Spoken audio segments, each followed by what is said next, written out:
Hi there, I'm Ben and welcome to the first part of my full platinum guide for Elden Ring. For those of you that have been waiting for this, thank you for your patience, it is here now. If you haven't seen one of my guides before, I take you through the entirety of the game in question, getting every trophy or achievement along the way. My guides have been practiced and researched, so there's no aimless wandering around, it's all straight to the point. Having said that, I did put a poll out on my community tab asking which you would prefer, a strictly platinum run or a more fleshed out, more exploration based run, and it was very close, with strictly platinum run winning with 59%. Because it was so close, what I've decided to do is make the guide a bit of both. It is predominantly a strictly platinum run, but if we go to an area, a cave or a castle for example, we will explore it. The idea of my guides, after all, is to make the games as accessible and easy as possible for everyone.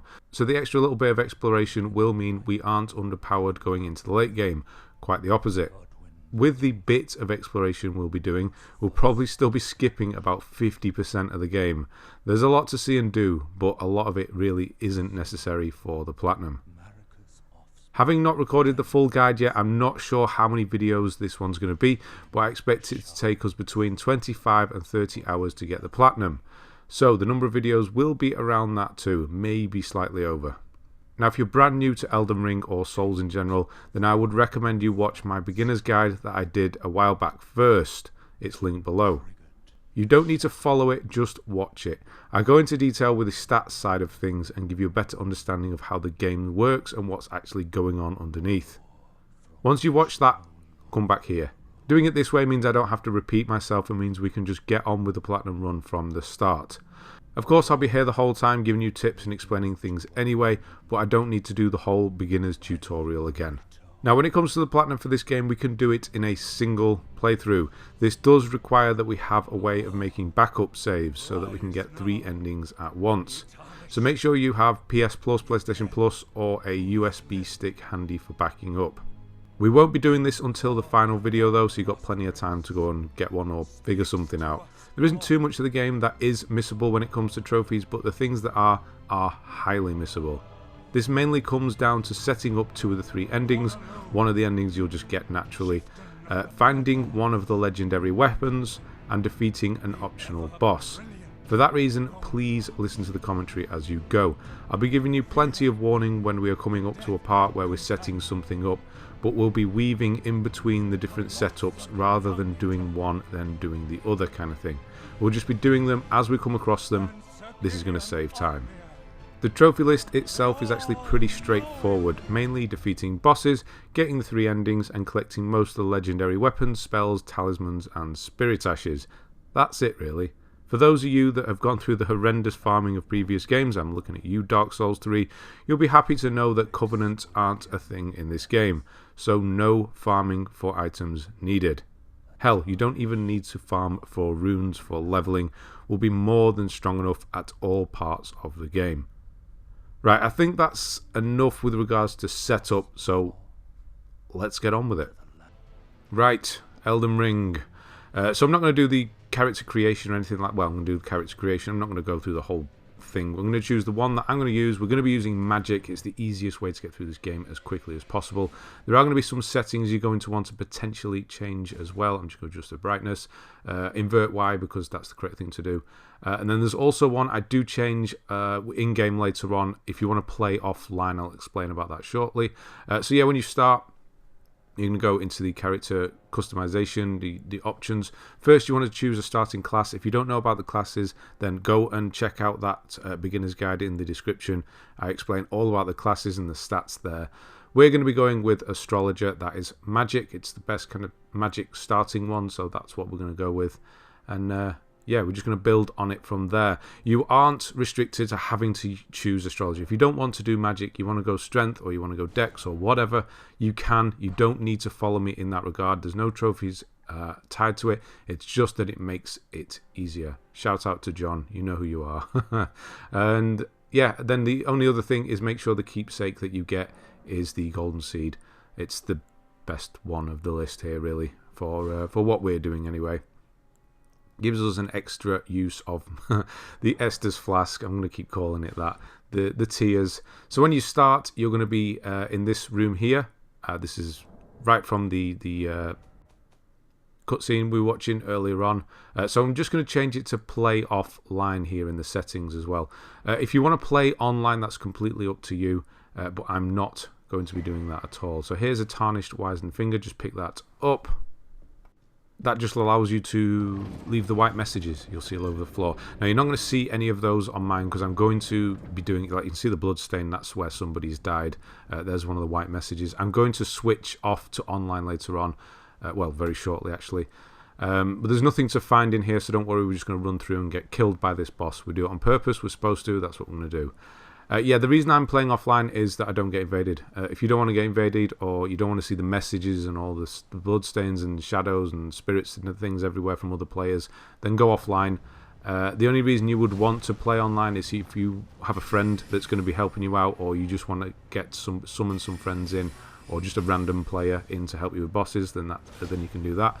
But it's not necessary. To be honest, the game is a lot easier than most other Souls. There's maybe 1 or 2 bosses that'll give you some trouble, but that's it. So once you die to that boss, well, you don't technically die, you have 1 HP left or whatever, you're going to get another cutscene, and then you've got your 2 flasks will turn up there. And of course, in the top right hand corner is the next major thing we'll be doing. That'll be there the whole time.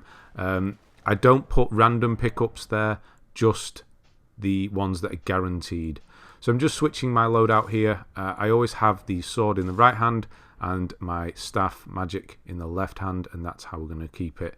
For me, that's how I like to have it. If you want to use a shield, then you can obviously put that in the other hand, or if you want to switch them the other way around, then it's completely up to you. Just mess around with it and get used to it. There's no strict thing on the way that you do your build at all, but what I would say is just use that golden seed that we got from the start. That's going to add an extra charge to your flask. If you're doing magic, allocate your flask on the side more blue, which is the magic flask that not increases, replenishes your magic, your FP bar, whereas the red one is your health. So it's a balancing act. If you're just straight melee, then you can just use the red one. You don't need to worry about magic for now. Yeah, I just quit out there, so I'm offline now, and also it's just to show you, just to remind me to tell you that if you want to quit out, do it that way so it saves your game. Don't just turn the game off. You need to actually quit out and it saves your game. And you can do this at any point, as long as you're not in sort of combat or something, then you can do it whenever. I think you can even do it in combat, to be honest. Not if you have a summon with you, though. Right, so this is the tutorial.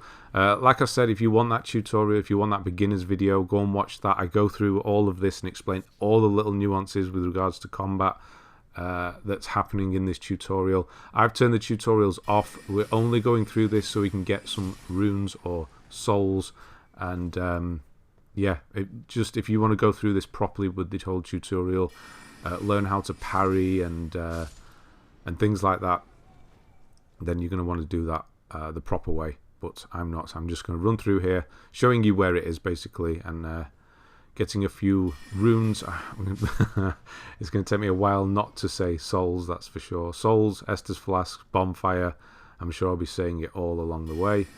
This is a stealth part. Stealth is actually quite handy in this game. I'm not going to do it, but you will see me use it later on. I mean, magic is really strong in this game, and we can get one of the best staves, isn't it? In the very beginning, we'll be getting it in this video. Get it right at the beginning of the game, and that's going to carry us to the midpoint. So yeah, this is our first boss. So just to explain, top left-hand corner, underneath my stamina bar is a little statue. That means we are under a stake of Marika. There was an easy boss, wasn't it? That's why I put boss in quotation marks. Stake of Marika, it's going to disappear in a moment. So that means that's... There, it's gone now. That means if you die, you go back to the stake of Marika rather than the last grace point or bonfire. Basically, this game has checkpoints now, which is weird. So yeah, what I just picked up there is a gesture. From the default, your gestures will be set to motion controls, which is just disgusting. So we're going to just turn that to off. And if you want to use gestures, then just go onto it and use it. Yeah, motion controls in anything are horrible. And that's it. We're done with the tutorial. Now we're going to go out into Limgrave. The first 3 videos or so will be West Limgrave. This one's just a setting up video. We're just going to get used to things and get the staff that we want to use for the first half of the game. We'll be going in there later on to get something, but we need some Stonesword Keys. We'll be getting those afterwards. Finger Severer and Tarnished Furled Finger, these are for co-op. Again, I explain about those in the beginner's guide.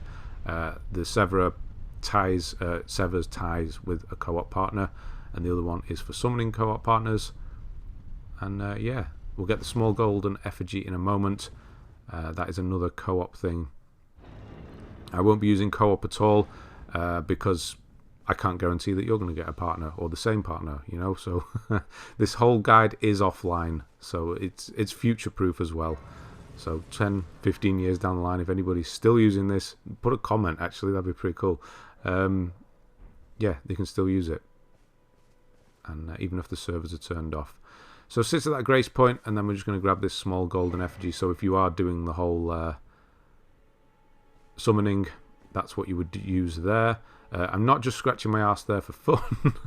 I don't have the Steed whistle yet. We're going to get it shortly. It's just I've come off the back of finishing the game, doing my test run, and I'm used to just having it ready to go.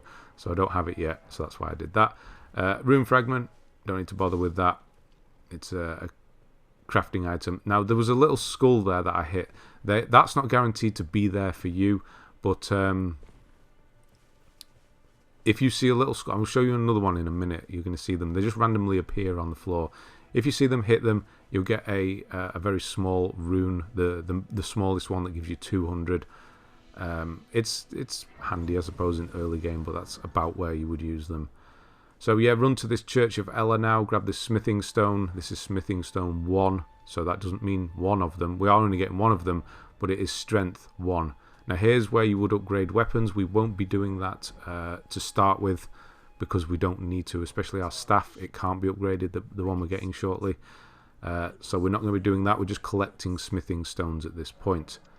And then we're going to talk to Christmas Carlay here. We're going to get the crafting kit. This is going to allow us to craft things, and a torch, which allows us to see in the dark. Both very handy. If you can't buy them yet, come back once you've killed a few enemies and grab both of those.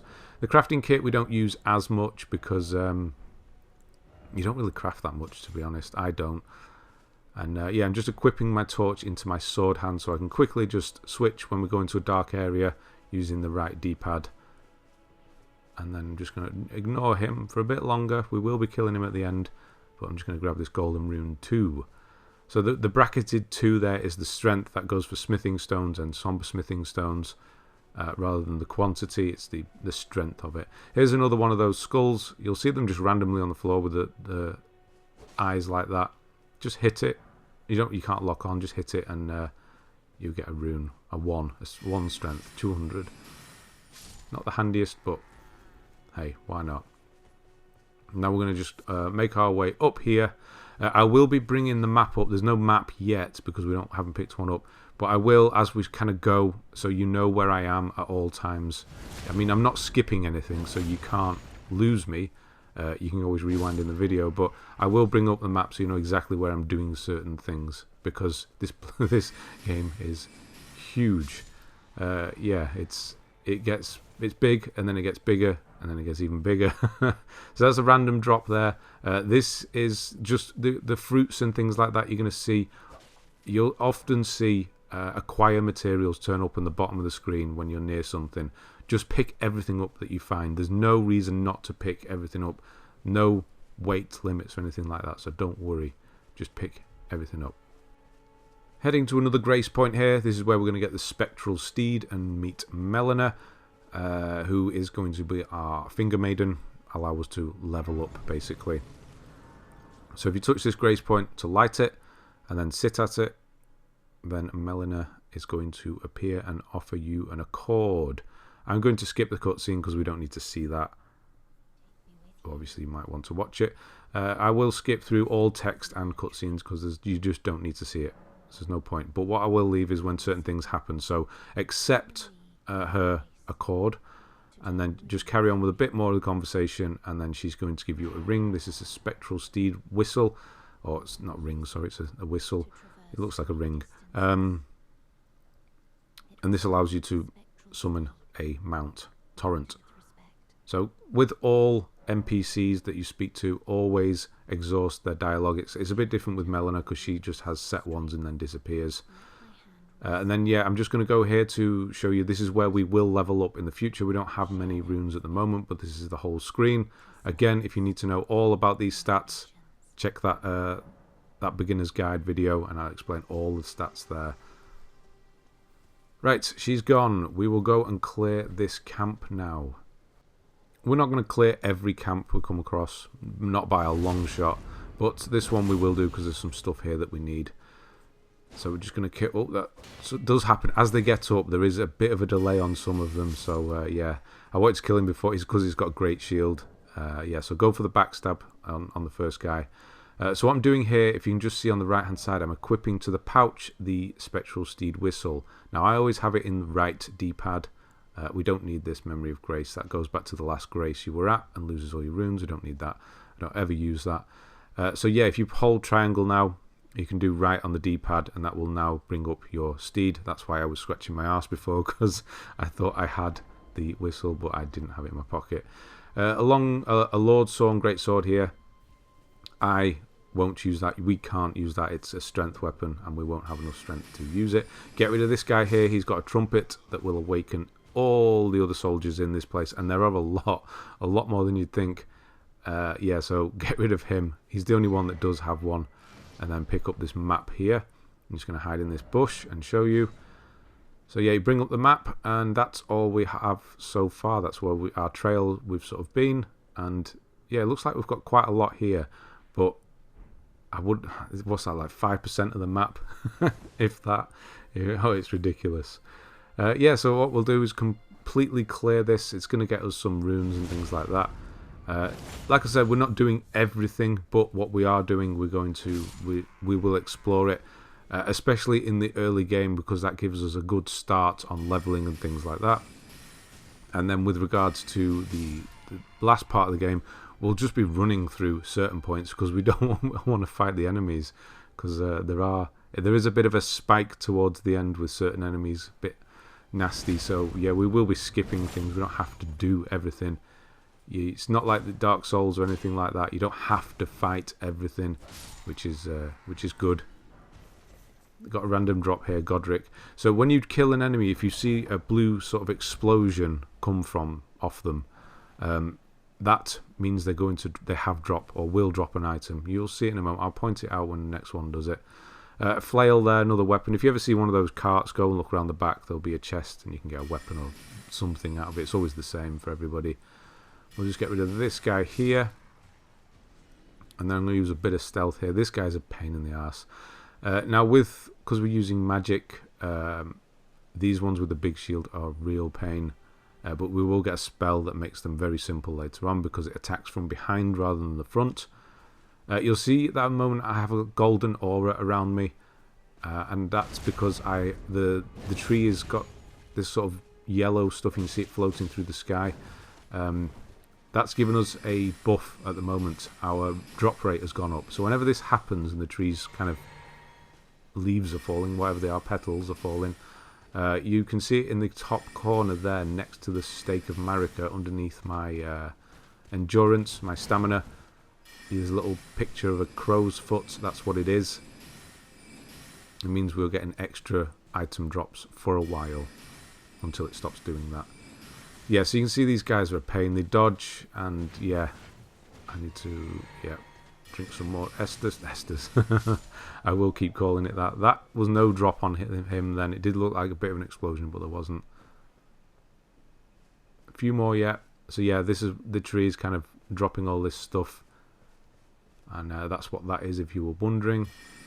It doesn't happen often, to be honest. It happens more at the start or this area. I don't really notice it later on. So kill everyone. So yeah, you got the random drops here. You will have seen the blue explosions. Yeah, that is so annoying that the sword they've got so little health left. 49 left from a backstab. But yeah, we won't be relying on our sword. We will have a good one later on, but we won't be relying on it. One sleeping here, we'll get him and kill him within an inch of his life. There, we just saw I acquired material there. That was smouldering butterflies. The butterflies that are flying about, you can pick those up as well. Herber, I would pick up if you ever see it, because you will craft some things that we need later on. You don't need them, but if you get poisoned, the cure for poison is crafted using Herber. So grab those if you see them. Like I said, just grab everything. There's no reason not to. And then these are the last two enemies. As you see, as I kill this last one, you will see a flash, a blue flash around me there.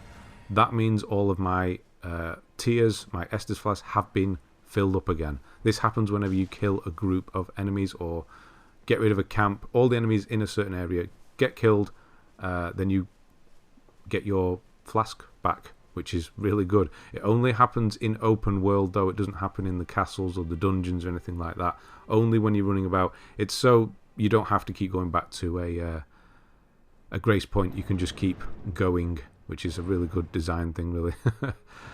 Yeah, so go down into this this dungeon bit, open the door, open the chest, and we're going to get a whetstone knife and a ash. I'll show you about those, an ash of war. Show you about those later. You basically attach them to your weapon.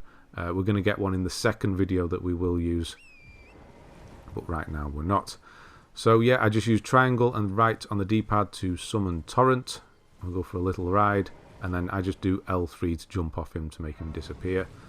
It's really fluid. I usually hate horses in games, but this horse is really good, really fluid, and is more of an extension of the character, your character, rather than being separate entity, which is good. So yeah, just going to, whenever you see a grace point, always make sure you at least touch it so you activate it. You don't necessarily need to sit at it, because it will refresh all the enemies in the area. This guy is a lot more trouble than he should be, really. We don't have the best of spells to deal with these ones right now, but I thought I'd kill him anyway. It's up to you whether you kill the horse as well. I doubt you will. I hope you won't. But yeah, obviously take the rider and you can leave the horse. Sometimes the horse dies as collateral depending on which spell you're using. But yeah, don't kill them. And tortoise as well. Swear to God, if you kill a tortoise, there is something wrong with you. Anyway, this is where we are on the map. Just next to that telescope sign. And you can see this bush here. If you just roll into it, there's a little guy here called Bok. We don't actually need him, but I'm just showing you where he is, because he does alter your armor sets for you, so if you want to do that. And we're going to be following along his side quest path anyway by the places we're going, so I thought I'd just show you where he is. Speak to him, exhaust his dialogue. He'll give you 10 mushrooms, which isn't great, to be honest. Yeah, just leave him. Once he keeps repeating himself, then you can walk off. You're going to see here the 3. I'm going to kill these 3 enemies. I'm going to get that flash. I think it's a red one this time. You're going to see it come towards me. There it is, that red there. So I've got all my healing flasks back now because I used one. Now, there is night time here, and you can see that guy there, that horse guy. Usually there's one of the smaller ones that I just fought on the bridge, but if it's night time, you will get one of these guys. We're not going to fight him now. We can fight him later on just to get some easy runes, but he is pretty tough. So if it is night time, just avoid the guy.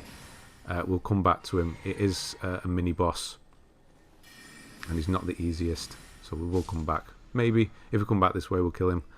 Ash of War there from the beetle, the scarab beetle thing. Just grab the smithing stone off the bridge. Try not to get his attention. If it is the smaller one, feel free to kill him. And then we're going to ride off. I could actually walk back to the other grace point near the gate here, but to be honest, I completely forgot. Because I was thinking, why is that guy here?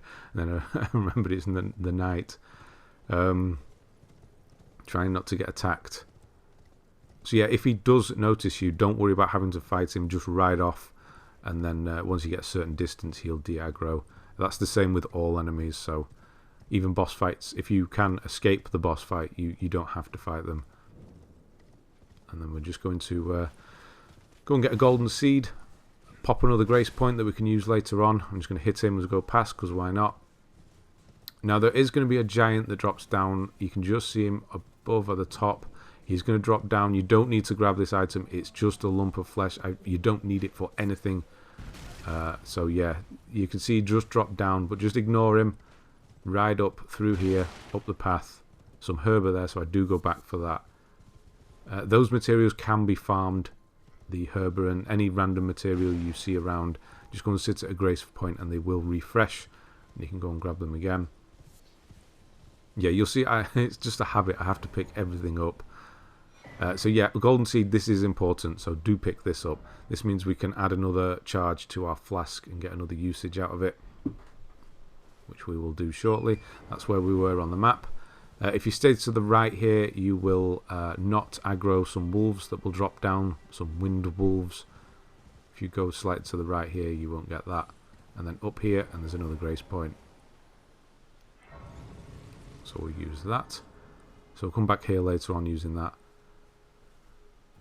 This is a Stonesword Key. These are used to open up secret areas, like the beginning of the game. There was that fog. We need 2 to open that up, so we will do that. And then speak to this girl here. I can't remember this one's name, actually, which is a shame. She is quite useful later on. So speak to her. She's going to get the sitting sideways gesture, which we don't need. And then you're going to get the spirit jellyfish ashes, which is a terrible spirit summon, but it is actually used for something later on. It's part of a little side quest. So get that off her, and then exhaust her dialogue, and we are done with her for now. Her name just flashed up there, but I did miss it again. I think it begins with R. Anyway, walk back to the Church of Ella. You can walk back at any time from anywhere, as long as you're not in combat or in a tomb. And then if you come back to the Church of Ella, you should now see that Rani, there's so many similar names in this game, will be here. If it's not, move forward, move the time forward to night time using the grace point here. Just move time and go to night. And she's going to give you the Spirit Calling Bell and the Lone Wolf Ashes. I will show you how to use those shortly. And then again, exhaust her dialogue until she disappears. And now we're going to do a bit of leveling, if I remember rightly. Yeah, so here you would pass time, just choose night. So yeah, Ashes of War, we will do later on, but you just equip it to your sword here, and you press L2 to use it, and that means basically means any any weapon can have magic. So I'm just going to add another charge here. I think I use this one as, yeah, I'll leave this one as Crimson, so health. So 2 to 4. And then we're going to level. Put everything into intelligence. If you're following me along with me doing intelligence, put everything into intelligence early on, so we can get nice and strong with our magic. Health shouldn't be such a big problem. Maybe early on, because you're not used to dodge rolling and things like that to start with. Then they might be a bit more of a problem. You might get hit more or die more, but don't worry about it. Just go and get your runes. There's no thing for dying, so don't worry about it. You don't get penalised for dying apart from your runes, so don't worry. Yeah, you'll probably find you won't need health as much as long as you like. I'm completely away from these enemies. There's no need for me to go near them or you to go near them, and we are going to be we're actually making our way towards a spell that makes this even easier. We just don't need to be near enemies at all, unless certain situations, obviously. So kill the 3 bats, and then if you look to the right here, watch out for the hole. There's going to be another smithing stone. We're just collecting these up at the moment. We do need to fully upgrade a weapon, and the first one we will fully upgrade is going to be our staff. But that's not for a long while yet. No, a long while. I'm just going to ride over here and pop. There's actually a bat above me. I always forget about that one. I do remember he's behind me because I could hear him. Yeah, we're just going to go and pop open another grace, or light another grace, that we will come back to later on. And then we're going to go and get our strong staff and spell. Come on. It's still weird jumping in a Souls game. It does feel a bit like a third-person shooter sometimes, the way you can switch between enemies and kill them all. So there, you can see the grace there. Just go and light it for now. And I'll show you on the map where we are. I'm picking up random fruits again.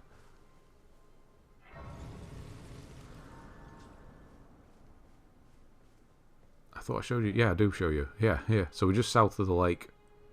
That's the one I've just got. So we'll come back here later on.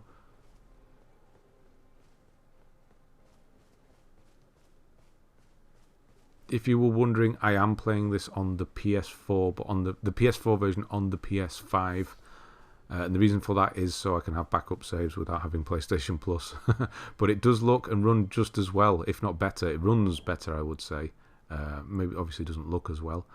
So what I'm doing here, I'm going back to the pouch. I'm going to put my summon that I'm going to be using. I'll use the wolves for now into the... So it's going to be down when I hold triangle. You see that little gate on the left-hand side of the screen? If you can see that, that means you can summon spirit ashes. So that's what I'm going to do. So hold... triangle, press down, and then we're going to get some wolves that are going to help us. No, you don't have to do this everywhere. I'm just showing you at this point. Now, we did get the spirit bell. You remember Rani gave us the bell. You don't actually use the bell. You just use the spirit summon you want to use, and then the bell is used automatically, if that makes sense. So yeah, you don't actually use the bell. You can't equip that. Crab eggs, that's just a crafting thing. We don't need that really. But again, it's going to be there for you, so that's why it's in the top corner.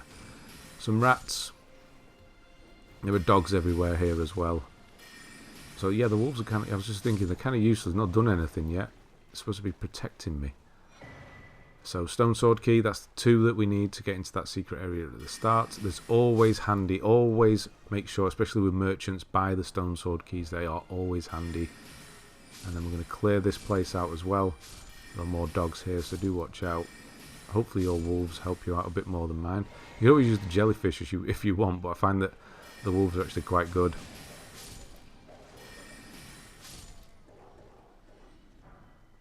All the random drops here.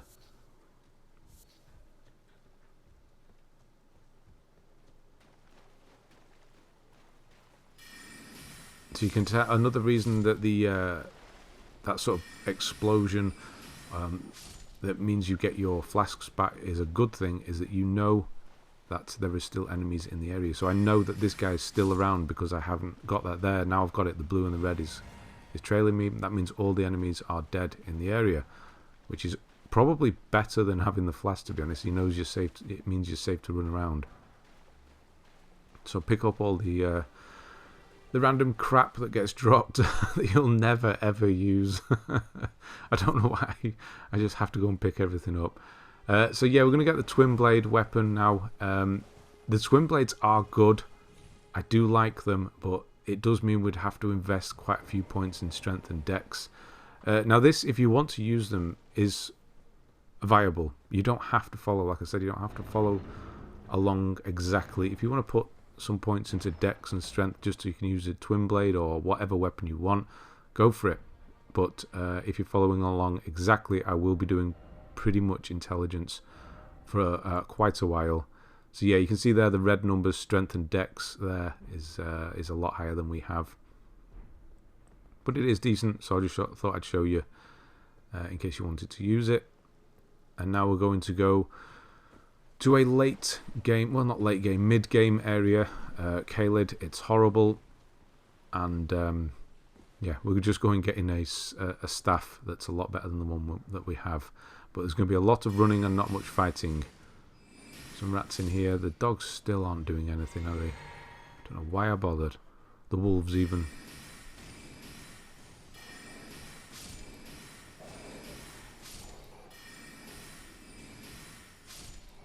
So yeah, locking on in a dark room or in a forest is always good. Always click the R3 button, just in case you can't see enemies, especially in dark as well. If you can't see an enemy, always click R3 if you think there might be one around, because it will lock on without you knowing. So open up the chest and you are going to get ensnared in this trap and taken to Celia Crystal Tunnel. Now just run. run. These guys are tough, and there's some guys that will potentially kill you from behind. So when you get to here, start rolling. He doesn't actually shoot his arrows at me this time, but if you do die, don't worry, you'll just start off at the tunnel again, and you can just run until you get to this grace point. Pick up your runes if you do die, obviously, and light it. And pick up the rot grease. You attach that to weapons to add Scarlet Rot.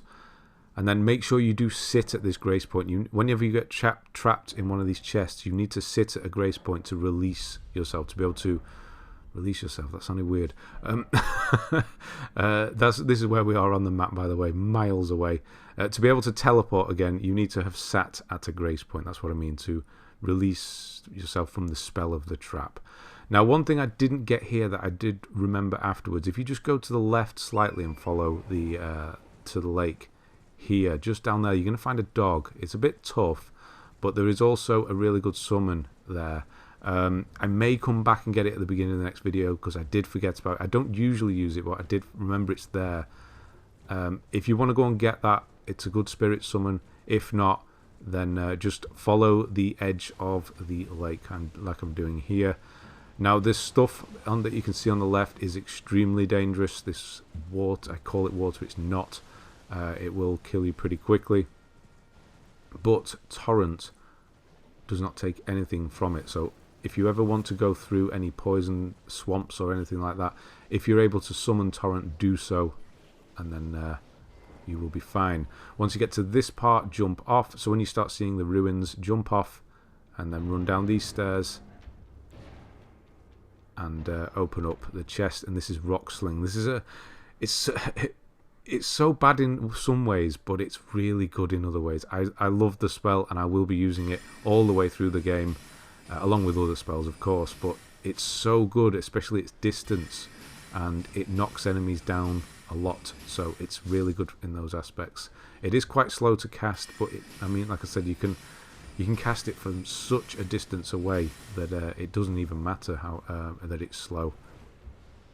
You'll see me using it a lot, and yeah, I would show you where we are on the map, but we don't have the map for this area yet, so I can't really show you. But if you just follow the shoreline to the, what would that be, the west, or the right-hand side, if you want to simplify it, then you'll get to these ruins eventually. You don't need to pick these up. This is another set, another armor set. I won't be using it. Feel free to use it if you want. And then we're going to ride up here, and this is the important thing. Watch out for some plants, these poisonous plants here. You know, the scarlet rot, so don't walk into, if they do the mist, don't walk into it. So just kill them quickly. So you can see that here that it's taking 3 shots to kill one of these things. Doing 111 damage per shot with the current staff that I'm using. And then we're going to pick up the Meteorite staff and change it quickly. I think you need 18 intelligence for this one, if I remember rightly. So if you don't have that yet, don't worry about changing it yet. And now we do 145 damage per hit. So it's quite the increase already. The most important thing about this spell is that it's an S-scaling... this staff is that it's an S-scaling staff. Which means every time you put a point in intelligence, you're getting the best bang for your buck with regards to the scaling. So now I'm just going to go back to the first step, so you can now teleport. If you can't teleport, it means there's still an enemy that's aggroed on you. And once you are free, teleport back and sit down, and we're going to change our spell to Rock Sling and the normal spell. I use these 2 spells quite a lot, all the way through the game, to be honest. The first spell you ever get is one of the best, to be honest. Cheapest and most powerful. No, not most powerful, but again, good bang for buck with regards to FP versus everything else. I'm actually just running back because I forgot to level up. Like I said, we want every point in intelligence that we can get right now. You can't upgrade this staff that we just picked up, so that's why it's only good until midpoint. After that, we will switch it out. It will eventually get overtaken by other staves. And yeah, last thing we're going to do in this video is, if you did try and fight him, the Tree Sentinel boss fight, then a bit of revenge, and just kind of show off the staff that we just got. If you go around the back and jump up here, he can't get you. If you go to the lower edges, he can still hit you, but from here he can't. And we'll use Rock Sling, which, I mean, look, I'm so far away from him. I don't even need to bother. Yeah, he will hold his shield up a lot. To negate that, if you just summon in the lone wolves, they'll attract his attention, meaning you can just keep spamming spells at him. You don't need to use Rock Sling, to be honest. You could use the other one. Glints, the dart, not arrow. I can't remember. The one we've been using. because it takes less and you can reach him from here anyway. And yeah, just make short work of him. The only reason we're doing this is because we can. He's here. He's going to give us quite a few runes, and I mean, if you're a strength build, you'll get a golden halberd as well, which is nice. And this should kill him. I was trying to cast again. Okay, I'm not used to having such low FP because again, I've just come off the back of finishing the game. My FP bar is really big. And yeah, that's as simple as that. So we'll get a bunch of runes for killing him. Don't spend them yet because we are going to spend them at a different merchant at the beginning of the next video. But for now, I'm just going to sit at this grace point. Again, if you need to quit, do it properly. Don't just turn the game off. So go into the options and do it that way. Right, we're going to continue on our adventure in the next video. So thanks very much for watching, and I'll see you on the next one.